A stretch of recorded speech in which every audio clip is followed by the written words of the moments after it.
Hello दोस्तों, मैं ललित पटेल आपका अपना इंडी चैनल में हार्दिक स्वागत एवं अभिनंदन करता हूं। दोस्तों बात करेंगे आपसे तनु पाराशर की। तनु पाराशर जो मनीष दुबे की पत्नी हैं, उन्होंने कानूनी जंग जो मनीष दुबे के खिलाफ लड़ने का काम किया है, बहुत बड़ा साहसी कदम उठाया है। क्या मनीष दुबे अब उनके साथ समझौता करने का प्रयास में है, या फिर मनीष दुबे और तनु पाराशर का आपस में समझौता हो सकता है, या फिर मनीष दुबे अपनी नौकरी से इस्तीफा देकर ज्योति मौर्य के साथ अपना उज्जवल भविष्य देखने के मूड में हैं और दोनों एक साथ रहने की राह आगे खोज रहे हैं, या फिर तनु पाराशर ही मनीष दुबे को कानूनी जंग में फंसाने में आगे साहसी रूप से आगे बढ़ती रहेंगी। उधर महिला होमगार्ड अपने पूरे प्रकरण में क्या चाहती है? क्या महिला होमगार्ड को कहीं ना कहीं असुरक्षा का भाव दिखाई दे रहा है? इस पर भी आपसे चर्चा करेंगे। दोस्तों, मनीष दुबे और तनु पाराशर का पूरा प्रकरण आपने सुना, देखा, और मनीष दुबे ज्योति मौर्य के प्रेम प्रसंग के चर्चे आपने देखे। मनीष दुबे का पूरा मीडिया के सामने किस प्रकार से व्यवहार था, आलोक के प्रति मनीष दुबे के किस प्रकार से सेंटेंस थे, क्या वाक्यांश थे, क्या उनकी जो बात करने की शैली थी, भाव था, वो किस प्रकार से था। एक प्रकार व्यंग्यात्मक बाण मनीष दुबे ने आलोक मौर्य के अगेंस्ट मीडिया के सामने रखे थे। इससे आप हटकर जाइए। अगर मनीष दुबे मीडिया के सामने ना होकर अकेले में उनका व्यवहार किस प्रकार का होगा, अकेले में सोच मनीष दुबे की आलोक मौर्य की प्रति क्या होगी, इससे आप और हम अंदाजा लगा सकते हैं। वहीं ज्योति मौर्य अपने पति के खिलाफ किस प्रकार से खड़ी रही, और ज्योति मौर्य ने भी मनीष दुबे के साथ अपना प्रेम प्रसंग की एक प्रकार से देखा जाए तो कहानी को कबूल किया था। दोस्तों, एक वह महिला जो 2 बच्चों की मां है, जिसका पति है, पूरा परिवार था और ठीक से पद पर बैठी हुई थी, यानी कि पीसीएस अधिकारी, और उसकी सोच इस प्रकार से हो जिसके आदर्शों को देखकर देश की आम जनता आगे बढ़ना चाहती है। देश के युवा नौजवान बच्चे जिनको देखकर आगे बढ़ना चाहते हैं, अगर उनका इसी प्रकार का व्यवहार हो तो वह व्यवहार राष्ट्र हित और समाज हित में क्या हो सकता है, या समाज इनसे कुछ सीख सकता है? क्या समाज को ज्योति मौर्य का जो पूरा प्रकरण हुआ, इससे समाज को कोई लाभ मिला, या केवल समाज ने अपने आप को शर्मिंदगी में महसूस किया ज्योति मौर्य कृत्यों की वजह से?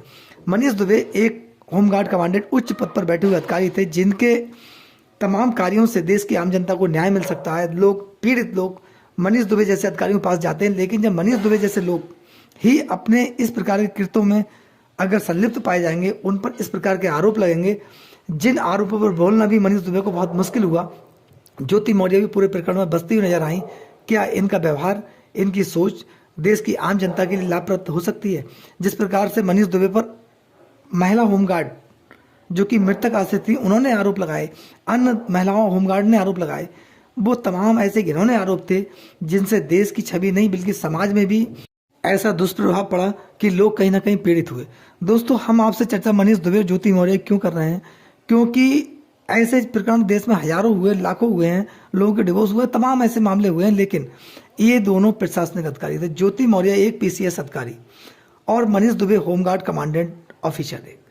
और इन अधिकारियों के द्वारा जब इस प्रकार कोई कृत्य किया जाए तो समाज में नकारात्मक जो ऊर्जा होती है उसको और प्रभाव मिलता है, यानी कि वो और बढ़ती है। लोग कहीं ना कहीं इस प्रकार के जब अधिकारियों के द्वारा कृत्य किए जाते हैं, इससे लोग समाज में सभ्य समाज की स्थापना करने वाले लोग, समझने वाले लोग, सभ्य समाज को आगे बढ़ाने वाले, प्रयास करने वाले लोग कहीं ना कहीं धक्का लगने का काम हुआ, लोग पीड़ित हुए। देश में तमाम ऐसी महिलाएं थी जो आगे बढ़ने का प्रयास कर रही थी। ज्योति मौर्य का एक एग्जाम्पल था समाज के अंदर कि एक मिडिल क्लास की महिला जिसने अथक प्रयास करके एक गृहिणी होते हुए भी पीसीएस अधिकारी बनने का अपना जो सपना था वो साकार किया, जिससे कि समाज में पॉजिटिव संदेश किया। तमाम देश की महिलाएं ज्योति मौर्य को एक आइकॉन की तरह देखने लगी, और तमाम महिलाओं ने, लड़कियों ने ज्योति मौर्य से सीख ली और कहीं ना कहीं अपने आप को आगे बढ़ाने के लिए इस प्रकार से अथक प्रयास में झोंक दिया, और वो आगे बढ़ने की राह पर थी, जिन्होंने अपनी दिशा एक निश्चित कर ली थी कि इस दिशा में जाकर हम कहीं ना कहीं सफल हो सकते हैं। लेकिन जब ज्योति मौर्य के द्वारा इस प्रकार कृत्य किया गया, समाज में इसका कितना नेगेटिव संदेश गया, समाज कितना आहत हुआ, लोग कितने पीड़ित हुए, लोगों को महसूस हुआ कि एक महिला, एक मिडिल क्लास की महिला, पिछले वर्ग की महिला, और एक पीसीएस अधिकारी बनने के बाद जिसने अपने पैर जमीन से हटा लिए और वो आसमान में उड़ने लगी, वो अपनी स्थिति को भूल गई और उसने इस प्रकार कृत्य किया जिससे समाज में बहुत गलत संदेश गया। लोग आहत तो हुए, लेकिन एक माँ जो है वो कहीं ना कहीं अपने रास्ते से भटक गई, एक पत्नी जो अपने कहीं ना कहीं रास्ते से भटक गई, एक परिवार को छोड़कर उसने अपने निजी स्वार्थों के चलते, निजी कारणों से और अपने परिवार का त्याग किया, बल्कि त्याग ही नहीं किया, परिवार पर झूठे एलिगेशन लगाकर उन्हें मुकदमों में फंसाने का प्रयास किया और पद का एक प्रकार से देखा जाए अपनी पावर का जो था वो दुरुपयोग अपने परिवार पर ही किया। यानी कि पति की हत्या रचने का साजिश, अपने पति के खिलाफ तमाम एलिगेशन, पति से अभद्र टिप्पणी करना, पति से अभद्र भाषा का प्रयोग करना, तमाम ऐसे एलिगेशन ज्योति मौर्य पर लगे। वहीं देखिए दूसरी तरफ मनीष दुबे का भी पूरा अगर इतिहास देखें तो कहीं ना कहीं उनका इतिहास जो है वो विवादों से घिरा हुआ रहा है। जहां भी मनीष दुबे पोस्टेड रहे उन पर विवाद होते रहे, उनकी चर्चाएं होती रही विवादों के कारण। अच्छे कामों की वजह से नहीं मनीष दुबे जाने जाते हैं।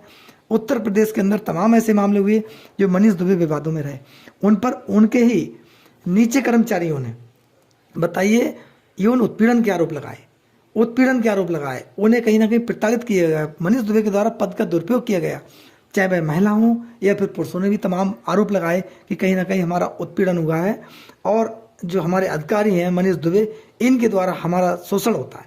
दोस्तों, ये एक अधिकारी पर इस प्रकार के आरोप उसके नीचे जो कार्यरत कर्मचारी हैं अगर वो लगाएं तो दोस्तों ये आरोप बड़े गंभीर होते हैं, जो समाज सेवा हित में नहीं होते हैं और पद के एक प्रकार से देखा जाए तो विपरीत होते हैं, क्योंकि जब इन्हें पद पर बैठाने से पहले जो शपथ दी जाती है उसके अगेंस्ट काम करते हैं।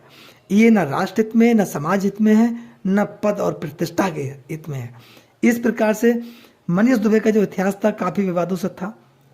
उनकी पत्नी का विवाद, वो अपनी पत्नी के प्रति उनका किस प्रकार से व्यवहार था। एक पढ़ी लिखी महिला मनीष दुबे के साथ कानूनी जंग लड़ रही हो, जबकि मनीष दुबे एक अधिकारी हूँ और वह तनु पराशर एक सामान्य सी महिला जिसने मनीष दुबे के खिलाफ लड़ाई लड़ने में अपने आप को आगे बढ़ाया और प्रयास किया, हिम्मत की और साहस को उनके दाग देनी पड़ेगी कि तनु पराशर ने बहुत साहसिक कदम उठाया, जिस प्रकार से महिला होमगार्ड ने उठाया। उसके बाद मनीष दुबे जांच प्रक्रिया में फंसे और जांच प्रक्रिया में फंसने के बाद उनके खिलाफ एक्शन हुआ। लेकिन दोस्तों, एक्शन इतनी देर से क्यों हुआ, इसके पीछे कारण क्या था? क्या काफ़ी लोग मनीष दुबे और जब से ज्योति मौर्य का प्रकरण हुआ इनको बचाने में लगे रहे, लेकिन क्योंकि इनके खिलाफ एलिगेशन इतने कठोर थे, मनीष दुबे पर जो एलिगेशन थे उनमें सत्यता थी और जांच उपरांत मनीष दुबे के खिलाफ एक्शन हुआ। भले देर से हुआ लेकिन बड़ा एक्शन हुआ। दोस्तों, इसमें विभागीय जांच स्टार्ट हो गई है। मनीष दुबे की मुश्किलें बढ़ेंगी। इस प्रकरण की जब व्यापक जांच होगी, चाहे उसमें ज्योति मौर्य हो या फिर अन्य अधिकारी हों, चाहे ज्योति मौर्य के समकक्ष अधिकारी हों, उन पर भी गाज गिरेगी जिन्होंने इस पूरे प्रकरण को दबाने का काम किया, क्योंकि उन पर कार्रवाई होना राष्ट्र और समाज हित में बहुत जरूरी है और न्याय संगत है। दोस्तों, आपकी क्या राय है? अपनी राय में कमेंट बॉक्स में जरूर दें। नमस्कार, जय हिंद, जय भारत, धन्यवाद।